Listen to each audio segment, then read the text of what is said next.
voluntold guest today, Dr. Chi. Hey. And Dr. Chi is, and she's but such a beautiful soul, because it's not everyone that gets pulled in and agrees to come in, and you can totally bow out at any point in time. The show is called The Pride Corner, Our Coming Out Stories and More. My name is Dr. Lulu, aka the MOMATRICIAN. Dr. Chi, we're just talking about the book that you wrote, that you co-wrote. We're just talking about that. Because what I do is, while I wait for my guests to show up, thank you, Malvin. Thank you so much. I'm going to have you come on my show one of these days, Malvin, as an ally, of course. But yeah, I was just talking about the book that you co-wrote, Dr. Chi. So how are you feeling now that your book is a bestseller? What's up with that? Oh, first of all, I must say that I am actually at the, I brought my car for servicing. I saw that. I saw someone in uniform. So I was just trying to scroll to Instagram and get things done while I'm here.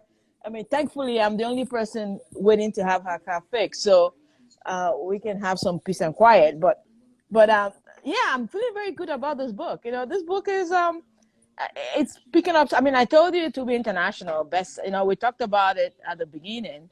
It has the potential to, it's just kind of wowing everybody. Everybody has been, it's I mean, it's the cat's meow, it's and it's like it is the cat's meow, because books actually, by the time the winter, I mean the fall and winter, and people really get down to reading a lot, that's when you're going to see the whole momentum and traffic with this great book. It's a great read. There's something in it for everybody. Yep. It touches you in different ways, and you feel all kinds of emotion. I mean, my father was blown away. He read it and he was totally blown away. He's like, oh my God, and he's even 81 years old, and so I have only one thing to say about it. Yeah. Fantastic. But you know what? I think in the spirit of sportsmanship, you have been an awesome voluntold guest. I'm going to ask you one question. What are your thoughts about the LGBTQ plus community? Are you a friend, a foe, an ally, a neighbor, a homophobe? What are you? I am very open to people in that community. I am really I'm very accepting. I think everybody has meat in the game. Everybody brings some flavor to the whole mix. I think, for whatever reason, people, I mean, I won't teach my children that, dare to be different, you got to dare to be different. You have to stand in your own truth. You have to be your own person. You don't have to move with the crowd. So I am very, I mean, thankfully I do live in this part of, I mean, I live in the Northeast, so there's a lot more acceptance of, people in that community. And they have a whole lot of contribution to the world we live in. I mean, they bring the creativity. The creativity, the artistry, yes, there's a lot, They bring the fashion, color, they bring the passion, the fashion, the passion, the fashion, everything everything I like. So you can't just exclude. I mean, I am a very inclusive person. I'm very tolerant. I like to know things that are different, things I don't know about. So I have an open mind. I don't feel irritated. It doesn't really. I mean, I have a lot of friends that are in the community, and we do support each other. We have commonality. We have the human race. We're all human. Yes, we're all human. First of all, we're all human. And then second of all, we're all called to love unconditionally. And anything outside of that is not of God. And that's, to me, that's my simple analysis for that. But yeah, thank you so much for coming on the show as as an ally. So the show is called Coming Out Stories and More. And my guest stood me up today, but you know what? That's okay. The show must go on. In life, you never, ever know. If she had showed up, I wouldn't have been talking to Dr. Chi right now. The Study Center. Wow, nice. Welcome to the party. So we're talking to allies today. Dr. Chi is an ally for the LGBTQ plus community, and she's sharing from her heart why we should all tolerate each other. Because as you and I know, and Dr. Chi happens to be a physician, we have a high suicide rate amongst really physicians and the LGBTQ plus community. So we do have that in common. Yeah. But what are your thoughts about the fact that many people end up, okay, let me rephrase that. Why do you accept the community? Why are you accepting of the community, Dr. Chi? You know, I'm accepting of them because honestly, I don't think their sexuality, there's really no way that it really affects what I do, in the sense that, you know, honestly, it really doesn't, because, you know, I think everybody has a special calling to contribute to the human race, you know, and when people choose who they love, how they love, and when they love, you know, I don't see how, you know, that affects, I mean, me as a person. I mean, I'm not a politician, you know, I you know, I'm not a Thank God for politician. that. Yeah, That may actually be a blessing. yet. You know, I'm not I mean, I don't know, things happen and people change their minds, but Yeah. I'm not a politician yet. And you know, like I said, you know, I mean, you know me well. This is me just leaving the house and running out to go get my car fixed. I love everything fashion. I love everything glam. And they bring that aspect to the world. I mean, they bring it Yes. at a level nobody else can compete. Thank you. Thank you. All of the fancy Oh my Hollywood gosh. wedding planners, Hollywood, you know, designers. The creativity is I mean, yes, insane. it's just amazing. And that is me. I mean, I love that. I love glam. So, I mean, they are my people. I mean, even in medicine, you know, the people are everywhere, and they all do their job. They get their things. It doesn't bother me, honestly. You know, I just don't. Maybe I do have the tolerance because, like I said, I live around here, and around here, people just go about their lives. Everybody's on the move. You know, everybody's getting to their destination like quick. So it's a more accepting, you know, environment. I really don't. It doesn't bother me. I can tell you that it really doesn't bother me. And I'm That's trying to get this amazing. thing trying to get the comments to get out of my face. Okay. Yeah. When I publish it, all the comments are gone. Oh, okay. I don't know. I'm just learning Instagram in this month of June. But yeah, when it's published, all the comments, which actually sometimes I want some of the comments to stay, because some of the comments, when we get interaction, they're really, really insightful. But I mean, it just depends on what day. But yes, so thank you so much for sharing your views. So the show is called The Pride Corner, Our Coming Out Stories and More. My name is Dr. Lulu. I'm a pediatrician turned parent coach for parents of queer kids. And I'm here in the capacity of a mother and a member of the queer community, but most importantly as a human, trying to showcase the lives of these people. And I don't know if you know this or not, but over the weekend, there was a little black boy whose video went viral of about 6 or 7 adult members of his family castigating him and cursing him out, and they cut his hair really bad up to here and stopped it, and they carved the word gay on his hair, and it was terrible. And as at this moment, the boy it's with the system. So there goes a dilemma now. Is the system better than the family? Because you and I know what the system can do to kids, one. But more importantly, two, is what if that treatment had been from a white person to a black child? All of Black America and beyond would have been up in arms. But a black parent did that to their black child. And the poor boy is between 7 and 9. Oh, wow. Just stood there and just... Oh, wow. So when I talk about suicide in the African American children community, these are the things I'm talking about. Whatever the reason they had, for them to have videoed it and made it go live, only God knows what they do when it's not on tape. That's sad. I didn't watch the video because I can't. No, there's just no way you can watch it. It's very triggering for me. Yeah, it's major triggering for me. But people watched the video, and then what we heard was that the next day or the day after, the little boy now went live in support of his family members. And I'm saying this boy is a minor across the board. First of all, he shouldn't have a social media account. Second of all, there's no way you can tell me that he did that on purpose. He was coerced to do that. So that's insult on top of injury for a little boy who is he's not even 10 years old. You know, even if he was 15, the point is that he's a child and he trusts these adults, and these adults treat him this way. So Dr. Chi, what are your thoughts about this kind of thing?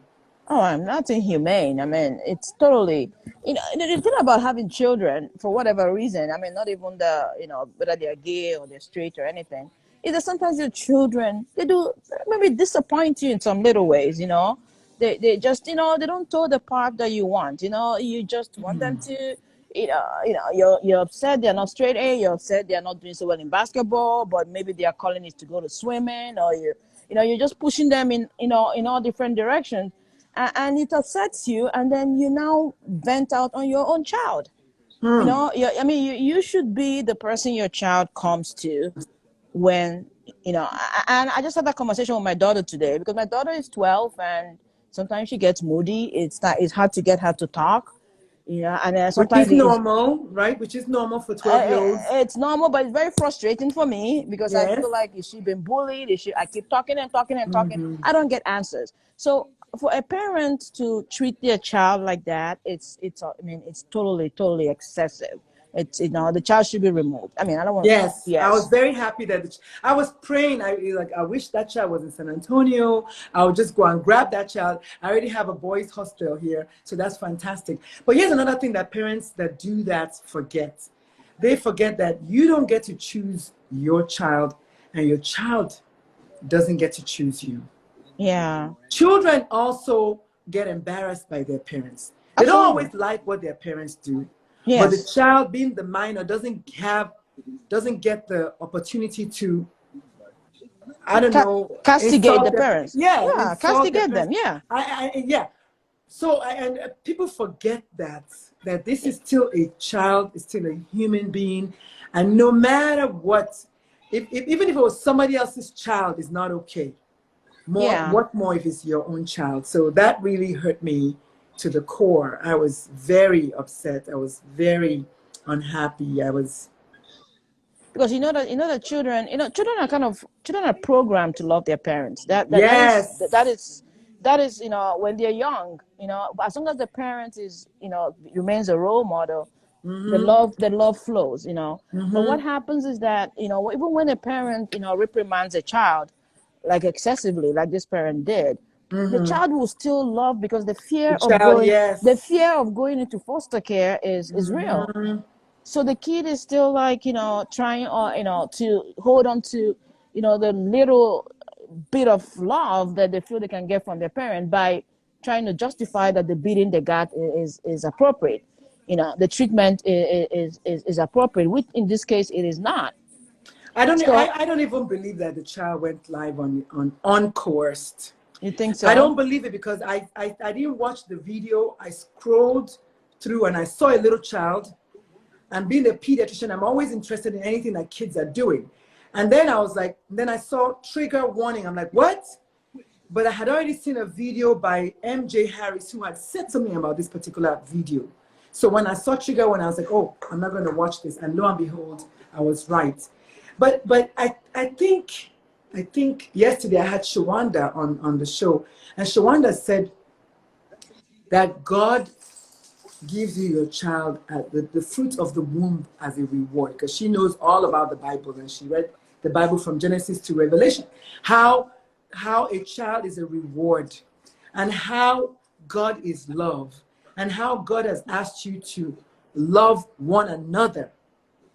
There was no condition, not if you're black or if you're white or if you have a baseball hat or if you have a iWatch.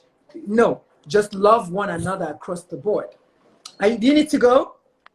Me? Oh yeah, I took the. I've been looking for a way to take the comments out. I think I got it now. Oh, it's still in my face. Oh wow. It's okay. It's okay. They haven't called me, so I have time. Yeah. And thank you, Francis Samba. She's hanging in there. Frances. Chinyelu Oren. Chinyelu. What? Anyway, welcome to the party. I just sent them a wave. But so Dr. Chi, just coming back to your experience as a physician, have you had any, because you're an adult in internal medicine, so what is your interaction with the adults that you've seen who are also in the queer community? Where is their mental state usually? Yeah. Have you found any? Have you met any? Have you had any patients that you've attended to that are in the queer community? And oh yeah, I do see a couple of them. I've seen a couple of them. You know, they you know, it's really sad to say that there's, you know, sometimes you feel like there's some sense, you know, of not really embarrassment, but you feel, you know, lack of acceptance.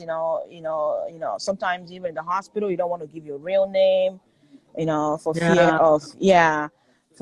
of you know, being, you know. So, you know, it's just like you're under the radar. You know, you are always flying low under the radar, you know, trying just to be invisible so that you don't get, you know, ridiculed, or you don't get, I mean, because we're human beings, you know, we don't like to be embarrassed. You know, we even the child doesn't want to be embarrassed. Even the child, yes. I saw a video of a little boy who was telling his mom that who was telling his mom that he doesn't. He was 5, and he told his mom that he just doesn't feel like he's a girl. But he said he would stay up all night, just couldn't sleep all night because he didn't want his mom to reject him, because he wanted his mother to accept him so badly, and he just didn't know how to tell her. And then his mom was like, oh my God, thank you so much for telling me. Of course I love you. And he was like, yeah, I know you do, but I didn't want you to stop loving me. I didn't want you to, you know, things like that. I cried watching that. It was like maybe minutes, a 10-minute documentary, and I just cried and cried. It was like, I don't want my friends to think I'm weird, or freaky. And these are the things that are going on through them in their minds already.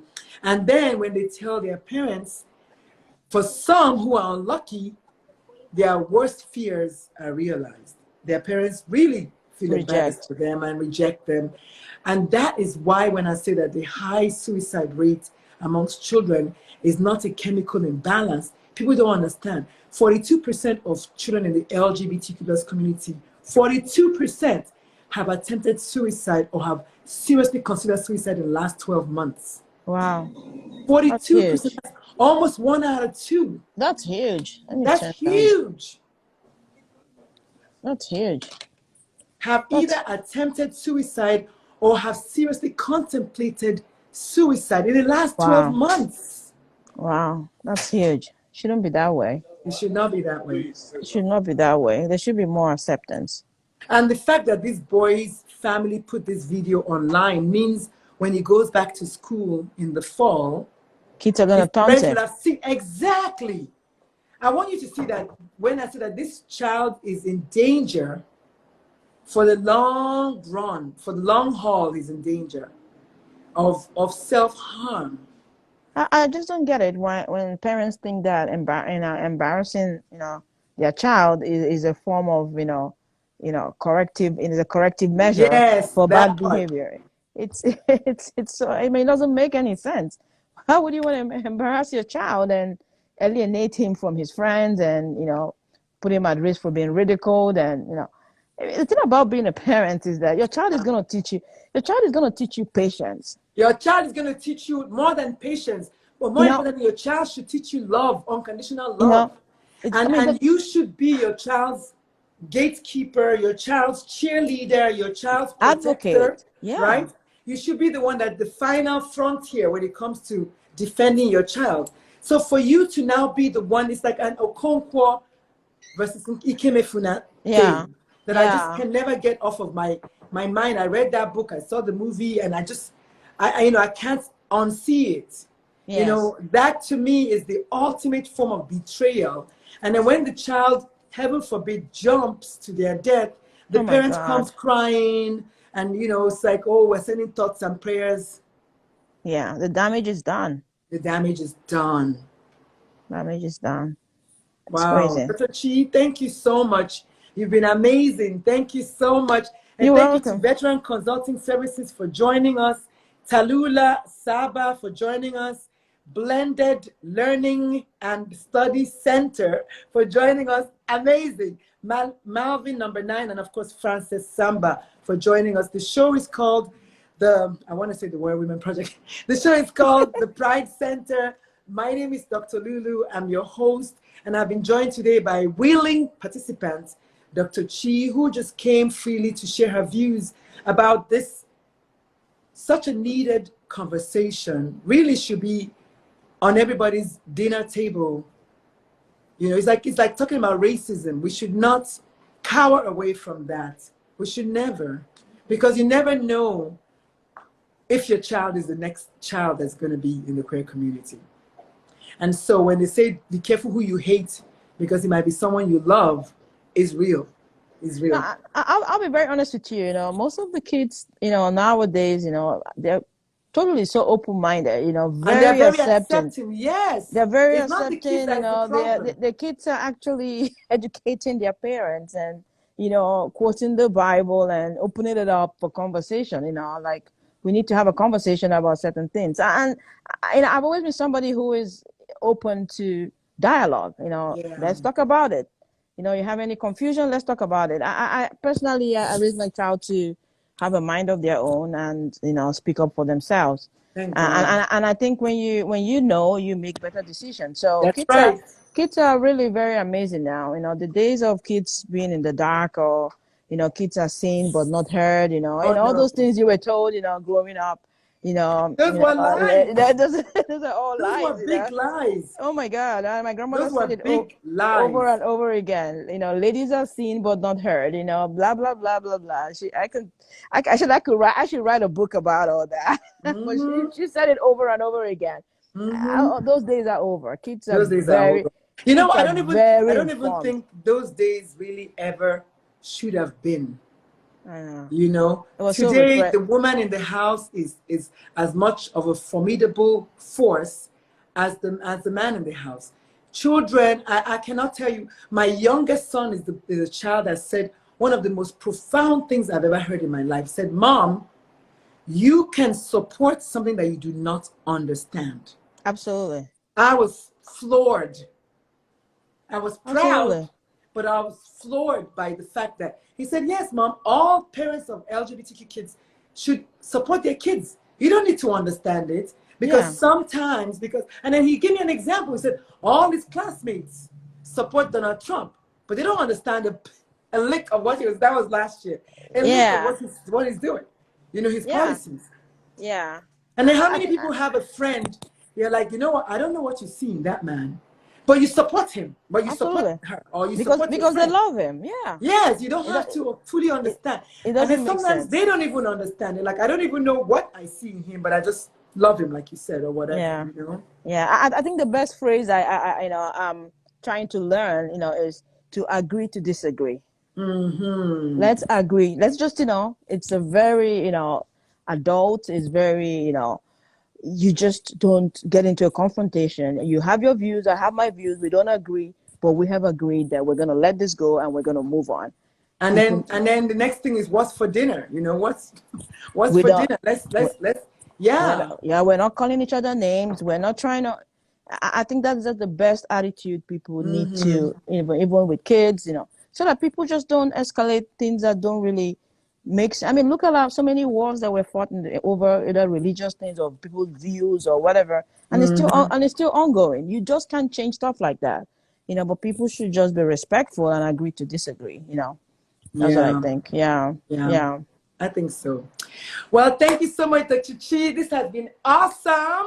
My name is Dr. Lulu, aka the MOMATRICIAN. I'm here to punch out racism, punch out homophobia because I can, and also empower women. Dr. Chi is one of the authors of our beautiful book. If you haven't gotten the copy yet, I don't know what you're waiting for.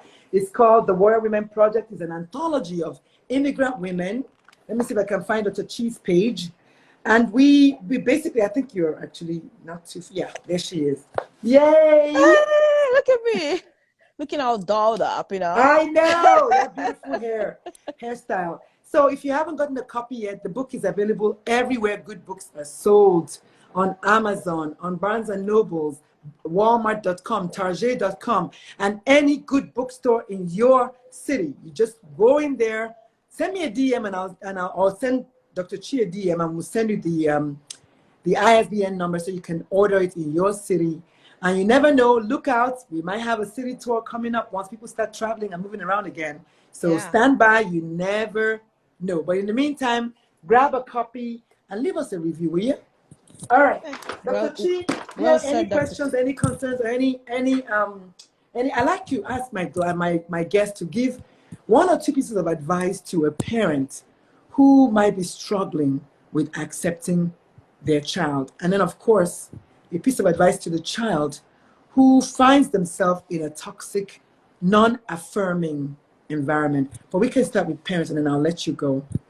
Yeah, I think what I have to tell the parent is that, being a parent it's a lifelong job. And, sometimes it doesn't really pan out, the way you will expect, with all the expectations and all the, everything you just have for your child. But, life happens and your child tells a different part.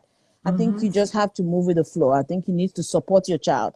I mean, we have seen that, being confrontational or trying to change the course of things, the outcome is never really what you want. So children, if they're not in danger, you support your child. That's right. And then you see how things pan out. Maybe the child is onto something. Maybe I just don't know. I just feel like kids have a way of kids of nowadays with the social media, and kids know a lot. We don't even attribute. We think there's this Taylor Swift song that always comes to my mind, because we're kids, you think that our views don't count or something. That was a new Taylor Swift. Yeah, that was a new song, something like that, I love that. Yeah, my daughter listens to that all the time. So the parent keeps talking, and the kid is just like trying to be very polite. So let's just, as parents, be more supportive, so that our kids can come to us. The earlier, the better, so that, the bad outcomes don't happen. And then to the kid, I think children should, like I said, children are programmed to love their parents. These are the first people you see in your life. And I think we need to, I think the child, because kids have peer pressure. There's a lot of peer pressure kids are going through, especially in this, oh my God, I mean, it's, there was a time, if I'm going to just, my daughter went to do her nails and she was behaving so badly, and I wasn't hearing it. But the guy, is a male manicurist or whatever. He's like, oh, Dr. Chi, just leave her alone. These children go through a lot. You don't know what they go through. They have a lot of pressure. They go through a lot. He said, don't pick on those little things.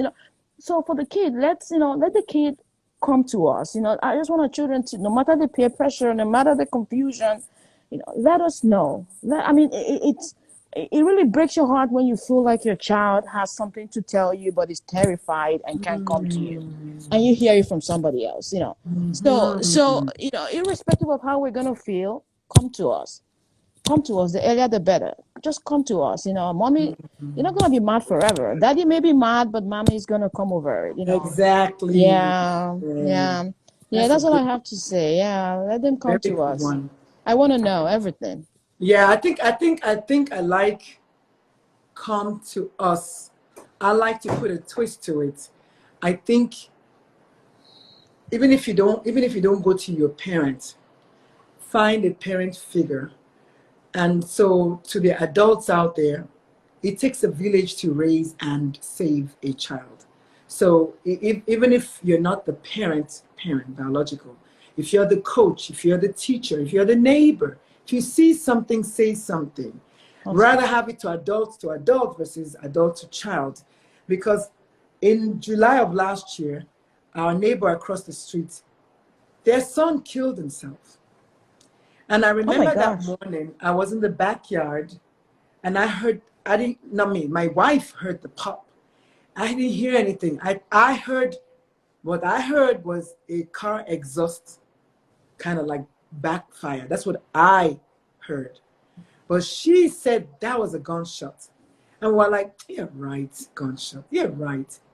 It was a gunshot. Oh my God. In his house? In his house. The house directly opposite mine. Wow. He was 19 years old.